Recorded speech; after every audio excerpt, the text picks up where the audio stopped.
Good afternoon. तो previous year के question जो वो हम लोग सॉल्व कर रहे हैं। दो क्वेश्चन है और अच्छे क्वेश्चन है। अभी लेटेस्ट किसी एग्ज़ाम में जो वो पूछे गए थे और इस टाइप के क्वेश्चन जो वो बहुत सारे एग्ज़ाम में आपको देखने को मिलेंगे। जैसे एक टॉपिक रहता ही है कि लॉस प्रॉफिट वाला, लॉस परसेंटेज प्रॉफिट परसेंटेज कैसे निकालेंगे, या यहाँ पे देखिए माध्य लिखा है, एवरेज हो गया, मीन हो गया। इससे रिलेटेड जो वो मतलब ये टॉपिक जो वो मतलब सभी जितने भी एग्ज़ाम होते हैं मैथमेटिक्स जिसमें पूछा जाता है उसमें टॉपिक रहते ही हैं। तो मैं कोशिश करूँगा कि एक क्वेश्चन को कुछ इस तरह से आपके सामने पेश करूँ ताकि आपको उससे रिलेटेड क्वेश्चन भी समझ में आ जाए और उससे रिलेटेड क्वेश्चन भी जो वो आप सॉल्व कर सकें। बिल्कुल आसान भाषा में समझेंगे, इसलिए लास्ट तक देखिए और समझने की कोशिश करिए। अगर आप मतलब अगर कोशिश करिए कि कॉपी पेन लेकर के साथ में बैठे, वैसे ऐसे भी समझ आ जाएगा, थोड़ा बहुत आपने पढ़ा होगा। चलिए फिर ज़्यादा डिले ना करते हुए स्टार्ट करते हैं फर्स्ट क्वेश्चन से। फर्स्ट क्वेश्चन में बोल रहा है कि एक आदमी एक वस्तु को ना, एक मिनट, यस, एक आदमी एक वस्तु को 40% की हानि पर बेचता है। मतलब कि हानि हो गई, उसको लॉस हो गया। कितना परसेंट लॉस हुआ? 40% लॉस हुआ जब उसने बेची कोई चीज़। यदि रुपए में वास्तविक हानि 136 है और हानि कितनी रुपीज़ की हुई है वो भी गिवन है 136। तो उसने पूछा कि वास्तविक लागत क्या है। वास्तविक लागत मतलब एक प्रकार से जो वो वास्तव में कितने रुपीज़ की उसने खरीदी थी। हानि तो हुई, कम में बेची होगी उसने, ठीक है, लेकिन खरीदी कितने में है, मतलब क्रय मूल्य, कॉस्ट प्राइस आपको यहाँ पे निकालना था, ठीक है, कॉस्ट प्राइस। अब बात यह है कि आपको ना एक, देखिए जब भी जैसे मान लो मैंने 100 रुपीज़ की कोई चीज़ खरीदी, ठीक है, उसको मैंने बेच दिया 80 रुपीज़ में, तो मुझे ना यहाँ पे 20 रुपीज़ का जो वो 20% का जो वो लॉस हो गया, ठीक है, 20 रुपीज़ की मुझे हानि हुई, ठीक है। अब आपको जो वो कितना परसेंट लॉस हुआ यहाँ पे, उस लॉस परसेंटेज को निकालने के लिए हमारे पास फार्मूला है। उस फार्मूले को मैं आपको बता देता हूँ। लॉस भी और प्रॉफिट भी देख लेंगे। लॉस परसेंटेज देखते हैं पहले। देखिए क्या होता है कि लॉस जो वो ऊपर लिखते हैं हम जब भी परसेंटेज में लॉस निकालना होता है, और नीचे जो वो कॉस्ट प्राइस रहता है और मल्टीप्लाई 100 करना होता है और आपका आंसर आ जाता है। अगर आपको यहाँ पे ना इस क्वेश्चन के बिल्कुल अपोजिट मतलब कि प्रॉफिट हुआ हो, तो आप जब वो यहाँ पे प्रॉफिट परसेंट और लॉस की जगह प्रॉफिट लिखेंगे, बाकी नीचे कॉस्ट प्राइस ही रहेगा, ठीक है। मतलब यहाँ पे कॉस्ट प्राइस था तो कॉस्ट प्राइस, क्योंकि कॉस्ट प्राइस पे ही जो वो लॉस या प्रॉफिट होगा, ठीक है, तो मल्टीप्लाई बाय 100, तो ये जो इसके लिए फार्मूला है, ठीक है। मैं एक बार फिर से लिख देता हूँ, बड़ा सिंपल सा क्वेश्चन है ये। एक मिनट, मैं, हाँ, वाइट से ठीक रहेगा। क्या लिखा मैंने? लॉस परसेंटेज का हमारे पास फार्मूला है लॉस अपॉन में कॉस्ट प्राइस, जो कि हमें निकालना है, और मल्टीप्लाई बाय 100, ये है हमारा फार्मूला। अब देखिए लॉस परसेंटेज जो इसने बोला है 40% की इसका लॉस हुआ, तो लॉस परसेंट की जगह मैं 40 पुट कर दूंगा, इक्वल टू लॉस कितने का हुआ? 136 रुपीज़ का हुआ। यहाँ पे लॉस की जगह 136 और कॉस्ट प्राइस जो कि हमें निकालना है, और मल्टीप्लाई बाई 100। अब जबकि हमें कॉस्ट प्राइस यहाँ से निकालना है, तो ये जो कॉस्ट प्राइस है ये डिवाइड हो रहा है, इक्वल टू के दूसरी साइड जाके मल्टीप्लाई हो जाएगा।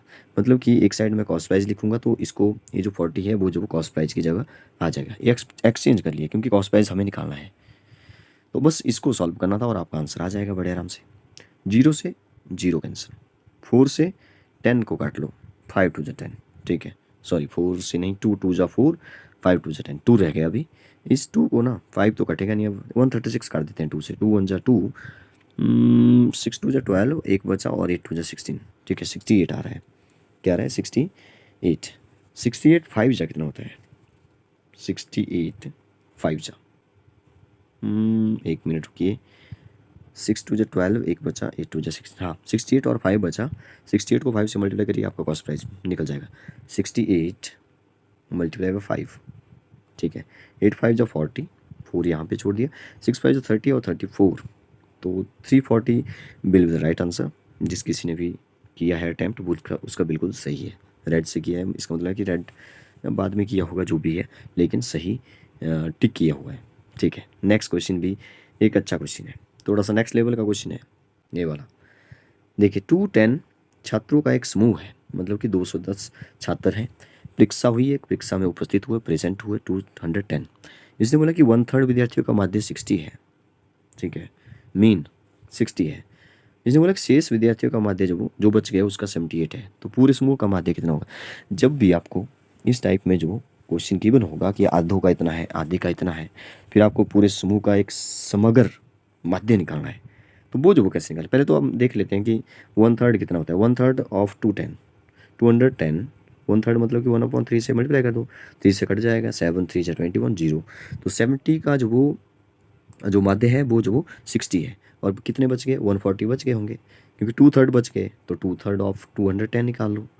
तो 3 1 जा 3, 70 फिर से आ गए यहाँ पे, 72 जा 140। अब इस क्वेश्चन को समझने की जरा कोशिश कीजिए क्या, ताकि इस टाइप के क्वेश्चन और भी आप सॉल्व कर सको। 1/3 विद्यार्थी जो वो यहाँ पे 70 हुए, मतलब कि 70 विद्यार्थियों का माध्य जो वो 60 यहाँ पे गिवन है, ठीक है।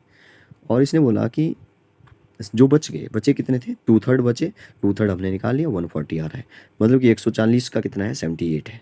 अब हमें कुछ भी नहीं करना है, सिंपल सा तरीका है, एक फॉर्मूला इसको आप बोल सकते हैं, मतलब कि एक साथ सबका माध्य अगर आपको निकालना है समग्र, ठीक है, तो इसका एक फॉर्मूला यही है कि जो 70 विद्यार्थी थे उनका माध्य 60 था, तो मैं वही लिखूंगा 70 × 60, ठीक है। बस प्लस कर देना है जो अगले वाला जो दूसरा पार्ट हमें गिवन था। क्या था दूसरा?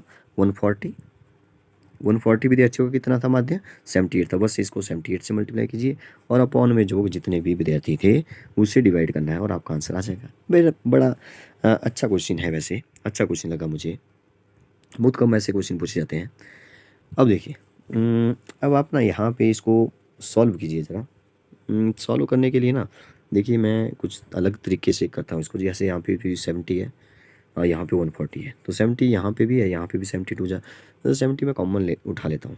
तो मैंने 70 उठा लिया बाहर, अंदर बचा 60 यहाँ से, और प्लस यहाँ से 70 कॉमन ले लिया तो 2 बचा, और मल्टीप्लाई बाय 78, ठीक है। नीचे जो वो 210, एक कॉमन इसलिए उठाया क्योंकि कट रहा है, देखिए 70 से 210 नीचे आ गया, 7 3 जा 3 आ गया नीचे, ठीक है। अभी जो 3 आया ये तो सॉल्व हो चुका है, ए वाला तो सॉल्व हो गया। मैं इसको ना वाइट से लिख लेता हूँ, जो हमारे पास बचा ए वाला 60 और प्लस 2 मल्टीप्लाई बाई 78, और नीचे हमारे पास बचा 3, ठीक, बाकी तो कट गया। अब आप क्या करिए, 78 को 2 से मल्टीप्लाई कर लीजिए। 78 और 78 कितना होता है? 156 होता है ना। तो 156 यहाँ से बन गया और 60 उसमें और प्लस कर दो। अब मैं ब्लैक से इसके ऊपर लिख रहा हूँ, यहाँ पे आ गया 156 और यहाँ पे है 60 और नीचे है 3। अब आप ब्लैक वाला देखिए, 156 और 60, कुछ और कलर ग्रीन लेते हैं, थोड़ा सा इसको मैं फॉन्ट इसका बढ़ा देता हूँ। 156 और 60 को जब मैं प्लस करूँगा तो आ जाएगा 216, ठीक है। तो यहाँ पे आ गया 216। अब इसको 3 से डिवाइड करिए ज़रा। 3 1 जा 3, 7 3 जा 21 और 3 2 जा 6, 72। 72 will be the right answer. देखिए कहाँ पे 72 है, बिल्कुल सही आंसर है 72, first one will be the right answer. अच्छे क्वेश्चन थे दोनों ही, और ये छोटे मोटे एग्जाम में नहीं, सेट के एग्जाम में पूछे गए थे। अभी जो हाल ही में सेट हुआ उसमें पूछे गए थे। सेट हो चाहे वो सी सेट क्यों ना हो, ठीक है, चाहे वो कोई भी एंट्रांस हो या कम्पिटिटिव एग्ज़ाम कोई भी हो, सेट नेट जो भी हो,